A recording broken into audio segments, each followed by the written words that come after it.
In the previous episode, Katherine handed the cure over to Elijah. Elijah decided to give it to his sister Rebecca, but only on the condition that Rebecca would spend a day living as an ordinary human, to prevent Silas from lifting the veil to the other side. Elena attacked Bonnie. The one person vampires should never mess with is a witch. Elena suddenly attacked Bonnie, biting her on the neck. They were once inseparable best friends, but now they've become mortal enemies. Bonnie chanted a spell, and the blood Elena had sucked into her mouth suddenly became unbearable to swallow, forcing her to spit it all out. Meanwhile, Bonnie's blood began to flow back, and her wounds started to heal. Her expression was cold, and her eyes burned with fury. Ever since Bonnie mastered dark magic, her powers had reached their peak. Elena's sneak attack was a foolish mistake. She writhed in pain, begging Bonnie to stop. At the urging of the Salvatore brothers, Bonnie finally relented, but who would comfort Bonnie for the grievances she had endured?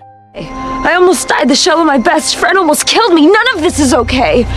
Before Elena could recover, the Salvatore brothers knocked her out with vervain. They couldn't let her continue her reckless behavior any longer, so they locked her in the cellar. Although they hadn't been able to bring back Elena's humanity through love, they found a new approach. The fear Elena showed was the key to unlocking her lost emotions. So plan C. Make her life a living hell. After the ball, Rebecca intended to find Elijah and ask for the cure, but Klaus intercepted her. She was using her vampire abilities to save someone when Klaus spotted her. Rebecca tried to defend herself, claiming that saving lives was a sign of her humanity, but Klaus told Rebecca, "If you were just a human, you'd be powerless to help." Rebecca's heart sank. She feared Klaus would tattle on her. However, Klaus demanded that Rebecca confess the truth to Elijah herself. I won't lie, there were complications. You'll tell him that you cheated, that you failed, that you don't deserve the cure. But I passed your test with flying colors. Elijah had been deceived. He handed the cure to Rebecca, who accepted it with a smile. Meanwhile, Klaus told Rebecca that he no longer needed to waste his breath stalling for time. A sense of dread washed over Rebecca as she questioned what Klaus meant, but he didn't answer. Elsewhere, the Rebecca who had obtained the cure wasn't even willing to call Elijah brother, causing him to frown slightly. Just then, the phone rang. Elijah answered and heard Rebecca's anxious voice on the other end. The Rebecca who had stolen the cure was Silas in disguise, and the original siblings had been played like pawns. It remained unclear whether the Klaus who stopped Rebecca was also Silas in disguise or the real Klaus. Personally, I lean toward the former. Klaus, despite always saying cold and harsh things, deeply cares for his sister and loves Rebecca dearly. Secondly, Silas can invade people's minds, which allows him to hit everyone's sore spots. Meanwhile, after dancing with Caroline, Tyler was ready to leave, only to find Klaus waiting outside the door. He questioned Tyler, "Was it worth risking your life for Caroline's dream night?" Tyler was petrified and couldn't understand the meaning behind Klaus's question. Seeing the resolve in Tyler's eyes, Klaus changed his mind. I'm going to allow you 5 seconds before I rip your heart out of your chest. 5, 4, 3. Tyler disappeared in an instant. Caroline may never know that once again, Klaus had made yet another concession for her. When Klaus returned home, he found a letter left by Katherine. Elijah hadn't given the cure to Klaus, which had cost Katherine her freedom, so she had prepared a backup plan. Katherine had heard rumors about a witch in New Orleans plotting against Klaus, and she hoped to trade this information for her freedom. It's been a fun 5 centuries, Klaus, but I've worn down too many good heels running from you. Love and hate. Katherine. Katherine's letter set off another storyline. Meanwhile, Bonnie used a locator spell to find Silas's true form, and this time he hadn't taken the appearance of anyone else. It turned out that Silas had stolen the cure in order to end his own life, but Ketsia had created a supernatural purgatory, and if Silas died, his soul would inevitably end up there, trapped like a caged bird. Therefore, Silas had to break the supernatural purgatory before taking the cure to end his life. Show me your face.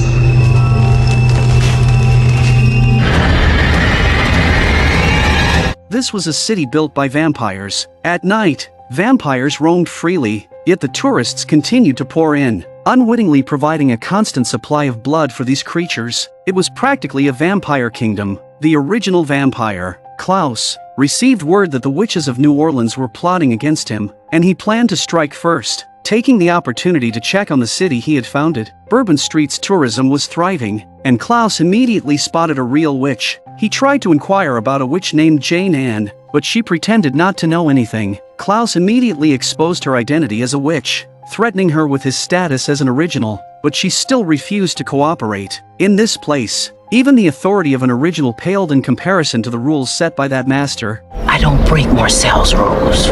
Klaus was taken aback and immediately asked where Marcel was living. Later, Klaus found the local ruler, Marcel, in a crowded bar, surrounded by adoring followers. The sight left Klaus deeply displeased. Marcel also sensed a familiar sense of oppression. Their eyes met, and the tension was palpable. Marcel's men quickly closed in around them. Well, if I'd known you were coming back in town, if I had a heads up. What? Marcel. What would you have done? I'd have thrown you a damn parade. It seemed that a violent clash was inevitable, but to everyone's surprise, their relationship was much closer than it appeared. Exchanging pleasantries wasn't Klaus's style. He got straight to the point. Asking about a witch named Jane Anne, Marcel exchanged a glance with Thierry, a crafty look in his eyes.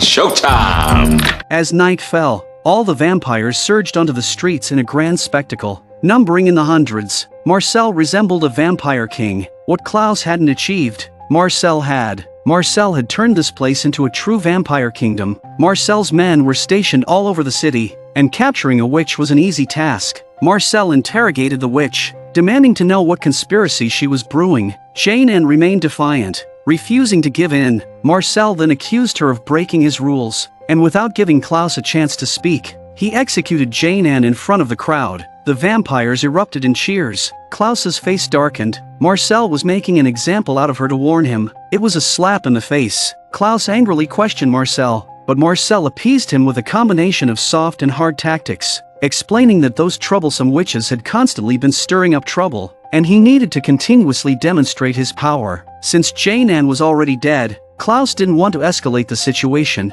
but his instincts told him that Marcel had changed. So Klaus compelled a vampire and learned that Jane Anne had a sister named Sophie. Sophie actually recognized Klaus, which made him even more certain that the witches were plotting something. Sophie was about to speak, but then she noticed two vampires watching Klaus.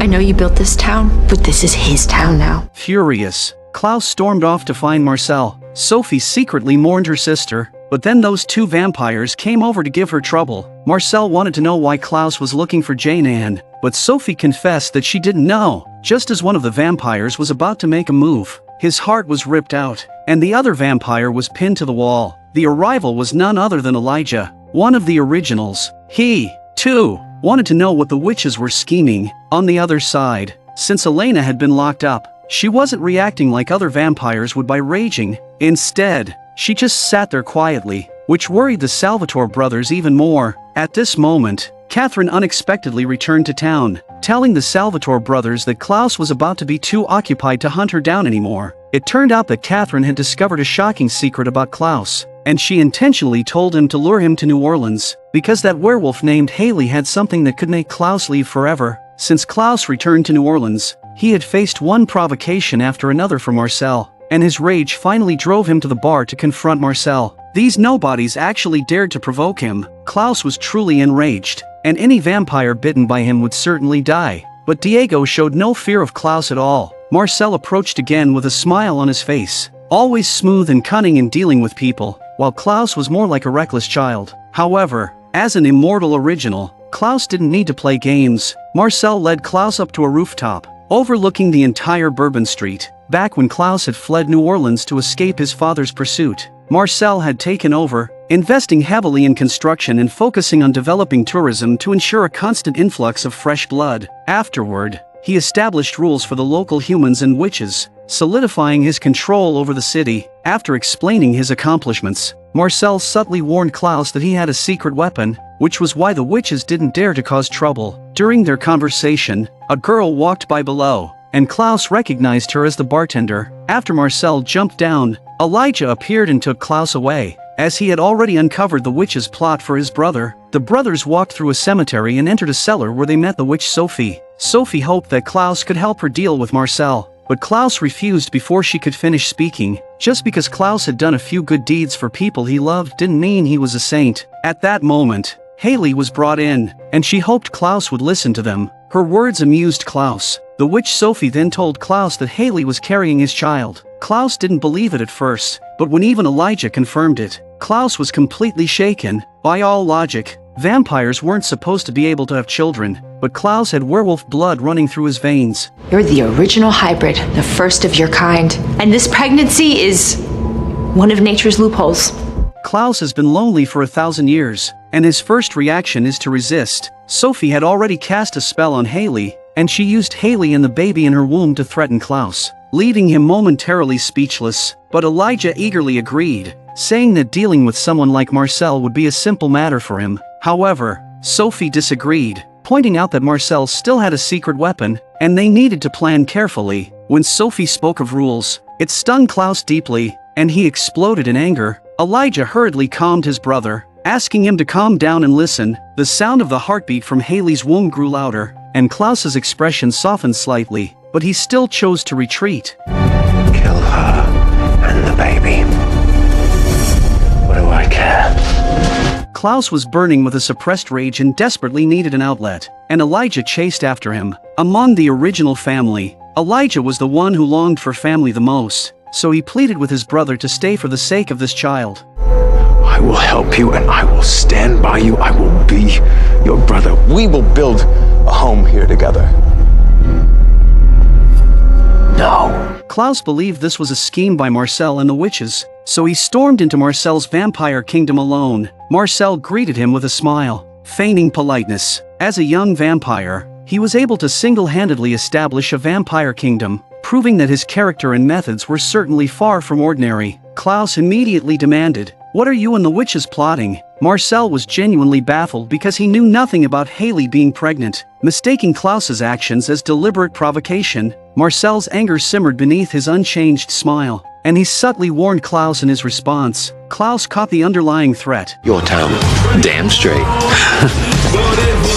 That's funny, because when I left 100 years ago, you were just a pathetic little scrapper still trembling from the lashes of the whips of those who would keep you down, and now look at you, Prince of the City. Klaus publicly humiliated Marcel, and the once rowdy bar fell silent as a pin drop. Marcel, however, remained unfazed and began to push back against Klaus. While Klaus had indeed built this city 100 years ago, he had fled in disgrace to escape his father's pursuit. It was Marcel who had restored the city to its former glory, driving out the werewolves and keeping the witches in check. And I'm not the prince of the quarter, friend.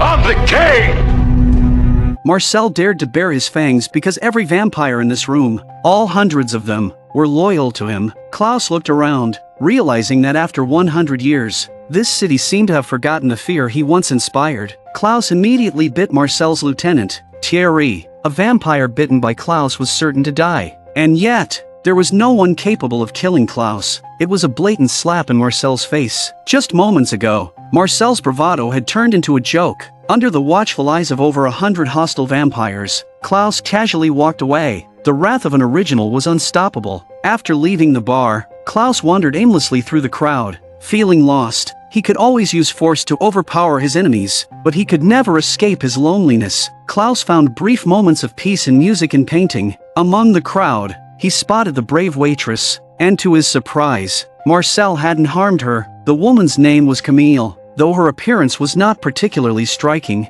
she exuded a mature and intellectual charm. Together, they admired the work of a street artist, and Camille was able to discern the painter's emotions through the artwork. He's angry, dark, doesn't feel safe, and doesn't know what to do about it. Every word from Camille struck a chord. Wasn't this exactly Klaus's situation? But when Camille turned around, Klaus had already disappeared. When the bustling street fell silent, Klaus hadn't left. He had no place to return to, and his heart was adrift. Elijah found him and silently stayed by his side. For 1,000 years, Klaus had lived in fear of his father's relentless pursuit. He was powerful yet helpless, while the seemingly weaker Marcel had gained everything Klaus had ever desired. Family. I made him in my image and he has bettered me. I want what he has. I want to be king.